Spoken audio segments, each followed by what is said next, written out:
We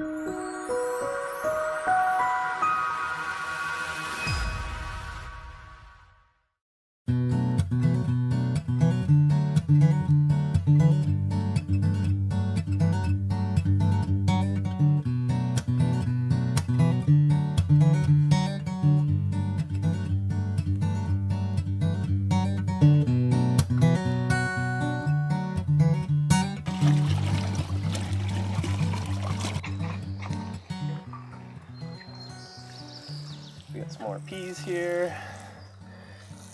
These are more just to fill in the ground cover here. Then you can see our kale. We're letting it just go to seed, so that should spread. And that's kind of what we do with our annuals. Some we'll harvest and then some we'll just let go to seed and spread naturally.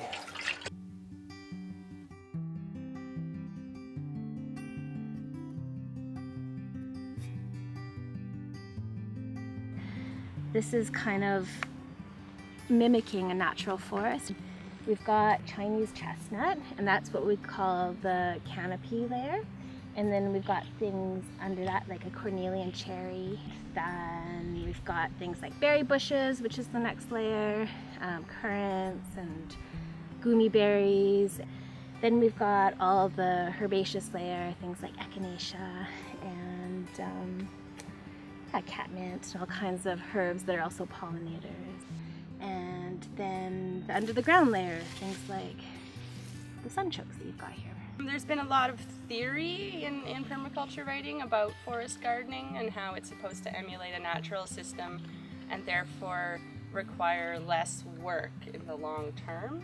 Like the forest behind us here, no one's up there mulching it or watering it. It seems to be fine. And it does produce things that you can use as well, but the idea with this is that every plant has a use. You can use comfrey as medicine, but it also makes a really good mulch.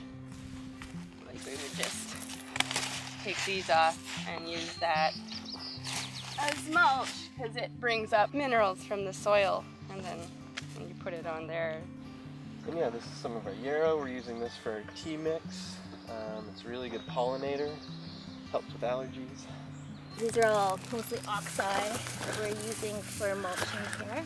And we've also used that as a green, and we're using it as a tea for our budding tea business.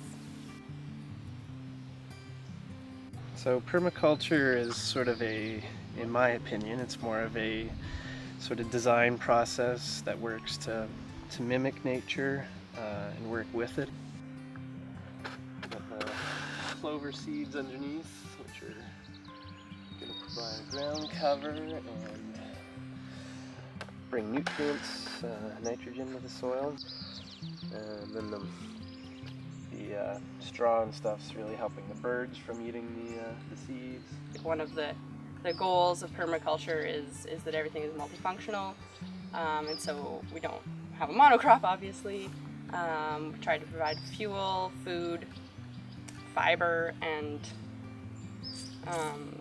like things for animals to eat. That's sort of the ideal, is to create a system where there's no waste and where whatever extra is produced can either go back into the system or be sold for a profit.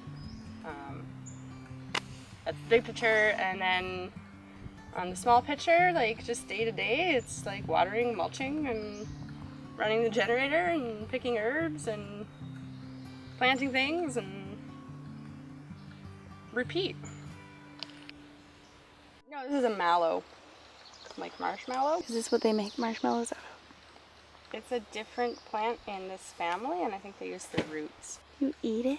What's it taste like? Tastes like flowers. I love eating flowers.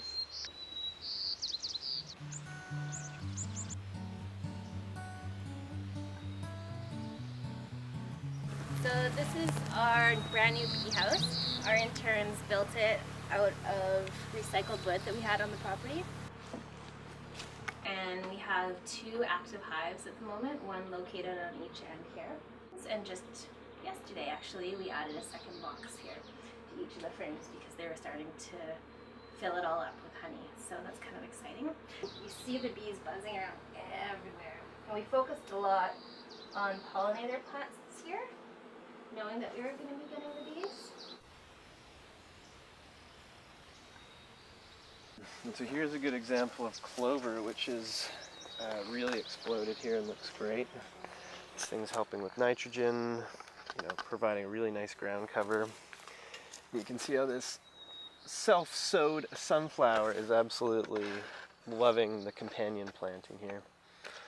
The plants that were chosen for resilience to climate change and to harsh environments, and to also be somewhat self-sufficient. So the idea is to have low maintenance with the most coming out of it.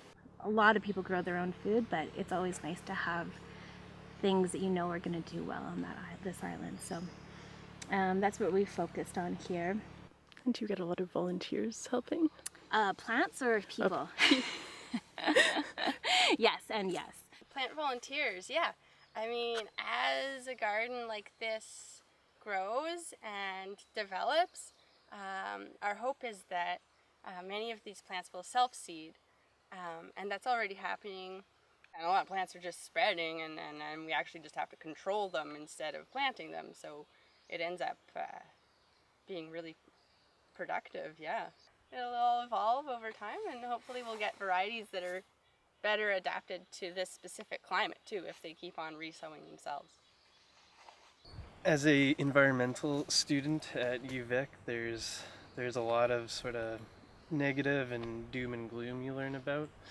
And so having a chance to really practice permaculture has been an awesome experience for me. A lot of these systems are working towards,